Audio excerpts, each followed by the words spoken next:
ایک تجربہ۔ گجرات کی ایک مسلم برادری ہے جس کا نام میمن برادری ہے۔ عام طور پر اس کو چلیا برادری کہا جاتا ہے۔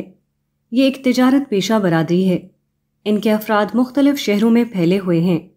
بمبئی میں یہ برادری تقریباً 25,000 کی تعداد میں آباد ہے۔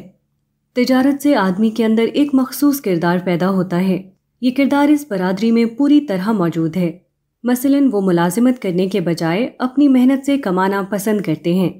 ان کی زندگی نہایت سادہ ہوتی ہے، حتیٰ کہ شادیوں میں ان کے یہاں جہیز کا کوئی رواج نہیں۔ وہ سیاسی جھگڑوں سے بالکل دور رہتے ہیں۔ ان کے درمیان باہمی اختلافات دوسرے مسلمانوں کی نسبت بہت کم پیدا ہوتے ہیں، اور اگر کوئی باہمی اختلاف پیدا ہو جائے تو وہ اپنے بڑوں کے فیصلے پر راضی ہو کر اختلاف ختم کر دیتے ہیں۔ وہ اپنے اختلافی معاملات کے لیے کبھی عدالت میں نہیں جاتے۔ چلیا برادری کے اس مزاج کی وجہ سے اس کو دینی فائدہ بھی مل رہا ہے اور دنیوی فائدہ بھی۔ اس کے مزاج کی سادگی، حقیقت پسندی، بات کو مان لینے کا نتیجہ یہ ہوا کہ تبلیغی تحریک کو اس نے بہت جلد قبول کر لیا۔ تبلیغ میں شامل ہونے سے مزید ان کے اندر اعتماد اور یقین کی نفسیات پیدا ہوئی۔ وہ ترقی کی راہ میں آگے بڑھتے چلے گئے۔ چلیا برادری کی مذکورہ نفسیات کا دوسرا زبردست فائدہ انہیں اتحاد کی صورت میں ملا۔ اس برادری کے لوگوں کا یہ حال ہے کہ وہ بہت جلد تجارتی شرکت کو قبول کر لیتے ہیں۔ ان کی اکثر تجارتیں آپس کے مشترک سرمائے سے چل رہی ہیں۔ ان کا ایک آدمی کہے گا کہ فلاں ہوٹل 10 لاکھ روپے میں بک رہا ہے، آؤ ہم مل کر اس کو خرید لیں۔ اس کو نہایت آسانی سے سرمایہ لگانے والے افراد مل جائیں گے اور وہ مشترک سرمائے سے ہوٹل کو خرید کر اس کو منظم انداز سے چلاتے رہیں گے اور ان کے درمیان کبھی کوئی جھگڑا نہیں پیدا ہوگا۔ موجودہ زمانے میں کوئی بڑا کام کرنے کے لیے بڑے سرمائے کی ضرورت ہوتی ہے۔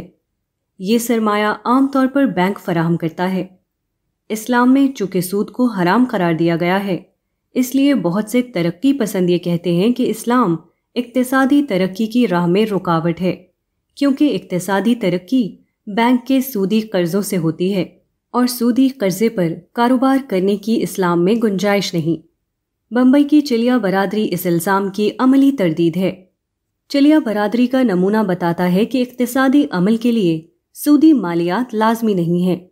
یہاں سودی مالیات کا ایک بدل موجود ہے اور وہ ہے مشارکتی مالیات، یعنی حصے داری کی بنیاد پر مشترک سرمایہ فراہم کرنا اور اس کے ذریعے سے کئی آدمیوں کا مل کر کاروبار کرنا۔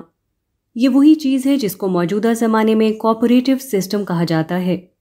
حقیقت یہ ہے کہ کوآپریٹو نظام سودی نظام کا اسلامی بدل ہے، مگر کوآپریٹو نظام کے تحت اقتصادی عمل جاری کرنے کے لیے ایک لازمی شرط ہے، اور وہ ہے اتحاد کا مزاج۔ چلیا برادری میں یہ مزاج پوری طرح پایا جاتا ہے، اس لیے ان کے درمیان تجارتی مشارکت کامیاب ہے۔ عام مسلمانوں میں یہ مزاج موجود نہیں، اس لیے ان کے یہاں تجارتی مشارکت بھی نہیں پائی جاتی۔ اتحاد و اتفاق ایک ایسی چیز ہے جو ہر اعتبار سے مفید ہے، دین کے اعتبار سے بھی اور دنیا کے اعتبار سے بھی، مگر یہی وہ سب سے قیمتی چیز ہے جو آج مسلمانوں میں سب سے کم پائی جاتی ہے۔ زندگی میں سب سے زیادہ اہمیت قومی مزاج کی ہوتی ہے۔ قوم کے اندر اگر تعمیری مزاج ہو تو اس کا ہر معاملہ اپنے آپ درست ہوتا چلا جائے گا۔ اس کے اندر وہی قیادت ابھرے گی جو واقعتاً صحیح قیادت ہو۔ غیر صالح قیادت اس کے اندر اپنی زمین نہیں پا سکے گی۔ اس کے افراد کسی مفید کام کے لیے نہایت آسانی سے متحد ہو جائیں گے۔ دوسری قوموں سے اس کا غیر ضروری ٹکراؤ اپنے آپ ختم ہو جائے گا۔ قومی مزاج کے صالح ہونے پر ہی قوم کی تمام ترقیوں کا انحصار ہے۔ اگر قوم کا مزاج بگڑا ہوا ہو تو ایسی قوم کو کوئی چیز بربادی سے نہیں بچا سکتی۔ اگر آپ کو قوم کی اصلاح کرنی ہو تو اس کے مزاج کی اصلاح کر دیجئے، اس کے بعد تمام چیزوں کی اصلاح اپنے آپ ہو جائے گی۔